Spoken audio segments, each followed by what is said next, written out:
What's up everyone, this is ShoryuGame welcoming you to another KOF 15 trailer analysis. We just got the gameplay trailer of the previously announced Team Samurai. Since they were revealed, I was curious of how these Samurai Shodown characters would play in KOF, since the series they came from has a very different and distinct playstyle. It's not combo heavy at all, it's all about spacing and striking at the right moment. That's Samurai Shodown. A trailer isn't enough to have this question thoroughly answered obviously, but it does provide some insights on the KOF version of Haohmaru, Nakoruru and Darley.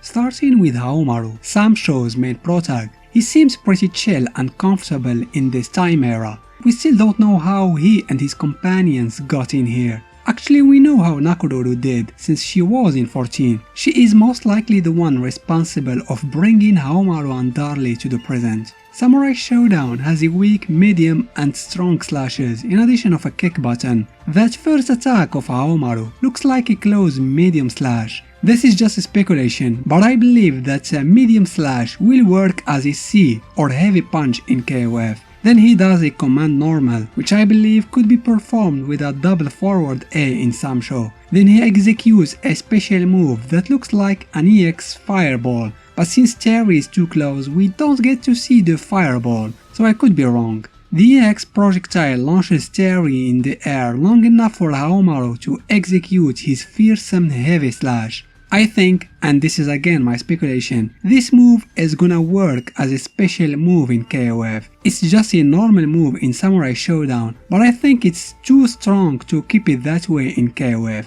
Aumaru will be OP as heck. Next combo begins with low kick, low punch, EX Sake Barrel Bash, a move that also could reflect projectiles in Samsho. The EX version here causes Terry to crumple and allows Aumaru to finish the combo with EX DP that looks and acts exactly as its heavy version in Samurai Shodown. The following sequence begins with a standing kick and what looks like a command normal where he uses the pommel of his sword and the brand new super that I've never seen Haohmaru doing before. I think it's a reference to the lightning blade in Samurai Shodown. Either that or Haohmaru's is copying Hibiki's super, which also looks exactly the same.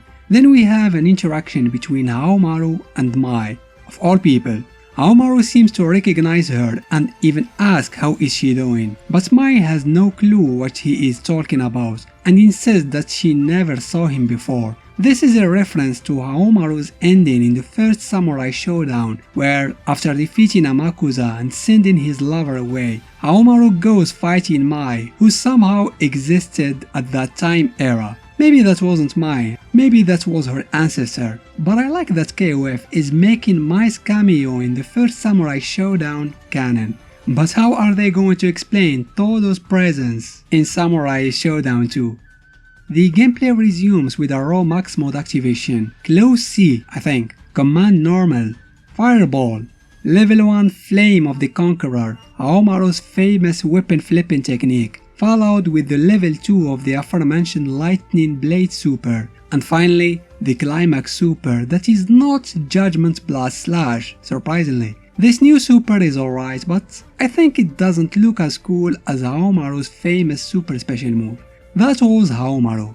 Now let's move on to his teammate Nakuruuru, who is already a KOF character as I mentioned before, beginning with a double crouch B, standing A, and her special move Anumutsube. This move was the main reason why she was such an annoying character to fight in 14. It's fast, hits low, and difficult to punish if blocked. Next is a close C. Nakoruru jumps and clings to her eagle pet, then does a slash attack, followed with Amubi Yatoro. What piques my curiosity is how fast she is during this combo. I don't remember if that was possible in 14, but there is no way she was that fast in Samurai Shodown. Next combo starts with a close D, command normal, I believe it's a forward B, an EX version of her Kamui Rimuse, and finishing it with an Anumutsube. Nakuruuru has a special intro against Dolores. Basically they're saying we're both good guys, but let's fight anyway. Nakoruru used to have special intros against Chin and Vice in 14, which were pretty interesting. Unfortunately, none of those two is present in 15. Like Haohmaru, Nakuruuru's last combo begins with a max mode activation. She goes with a close C, forward B, Anumutsube, level 1 super Elelyu Kamui Rimose, which she didn't have in 14 since it was first introduced in Samurai Shodown 2019. She follows that with her level 2 super Irusukai Yatoro Rimuse, but I don't remember it having these 2 extra slashes. Finally, she executes her climax super, which is different from the one she had in 14. It still ends with a stab though, that's kinda her thing. The last member of Team Samurai, Darley, is probably the least known of the trio since she only appeared in the latest Samsho game. Even though she looks like a pirate, she's just an honest and very violent shipbuilder. Her moveless showcase begins with a crouch B, standing A, and blade surf, her signature move from Samsho. The heavy version of this move makes her switch sides. Next is a close C into her command grab Riptide Pierce. I like that she changes the blade of her sword with other parts depending on the situation. Actually, it's not even a sword, it's a saw. Next is a close C, followed with an EX Serpentine Breaker. She switches the blade with a giant hammer and hits Ralph twice, making him ground bounce. This move existed in Samsho, but it needed to be charged to deal the maximum amount of damage and to stun the opponent. Here it's a lot faster and causes a ground bounce, but maybe the regular version will act just like in Samsho. She continues the combo with an EX Blade Surf, acting exactly as the heavy version of that move in Samsho. Then she finishes the combo with her High Tide move. This technique acts a bit like Scorpion's Get Over Here, but you don't get to do anything. Darley will attack the opponent on her own.